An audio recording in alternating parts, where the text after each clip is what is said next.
Hello po, magandang hapon po sa inyong lahat. Ayan, so andito na naman po tayo para mag-update yon sa SAW. Yeah, sa SAW Investment or or SA. So yun na nga, pang 3 araw na ata. Nag-start yung 15, 16, 17, 18. Yes, 3 days na hindi ko natanggap. Yes, wala po tayong natanggap na withdraw. Wala pa tayong natanggap na withdrawal galing sa SA. So, nung una is 1,400, 1,001, 800, at saka 700. Kasi mag-manager 3 na sana ako. Kaso, yun nga, wala nang update. Wala nang withdraw. Ayun, may notice ako natanggap. Kaso, wala ding pumasok sa GCash ko. So, ano na to? Ito na yung sinasabi natin na from the start pala na sumali ko. Ano yan? Ano tawag niyo? Scheme yan. Ano ba yan? Scam yan. Scam ano. So, scam na. Na-scam na. Diyos ko. Okay naman. Hindi naman, wala namang lugi. Wala din kon kasi binalik din kasi ni-recharge din ulit. Alam mo yung ganun. Pero yun nga, lesson learned na talaga na walang easy money. So back to original business tayo. Magbebenta ng mga t-shirt, mga branded t-shirt. Doon na lang talaga tayo mag-focus. At saka, sinasabi ko din sa iba na wag na tayong maghintay sa wala. Okay? Mag-move on na tayo. Yun lang, mag-move on na kasi wala ding mangyayari. Pero sa totoo lang, gumagana pa naman din yung gumagana pa yung application at saka yung link.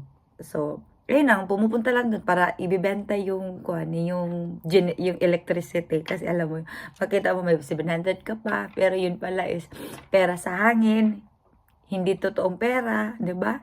Pero may side din na dito na sana maging okay. Pero alam naman natin, 'di ba? Ang dami naman ding mga ganitong investment na hindi din nagtagal, mga ilang months lang din. Talagang yung mga nauna is talagang makaka-income. Ako naka-income naman din talaga ako kasi naka-invite din naman din ako.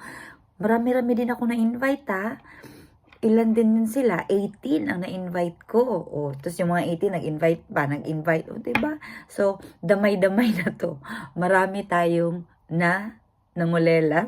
Marami tayong, pero mas yung iba na ilang libo yung ininvest nila. So, diba? Pero at least listen, learn. At least nakatry.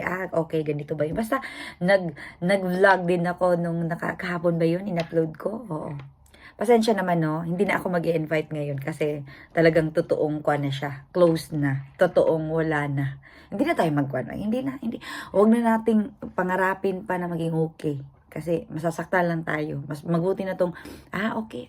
Tapos na. Okay, naka-experience na. Ganun pala. So, goodbye, Sao! Thank you dahil naranasan ko din mag-invite. Ayan, naranasan ko din, 'di ba, na maka-invest and then, ang tawag nito, ayun. Pero may iba akong sinalihan ngayon Kumbaga, ang kwan nito is Fan Masters. Totoong tao ang kwan nito. Walang application. Kumbaga, nasa atin na yun kung maniniwala tayo. Basta ako nag-invest ako ng 2,000, babalik nun 4,000. O may 4,000 na ako. Tapos every week yung payout, okay na yun.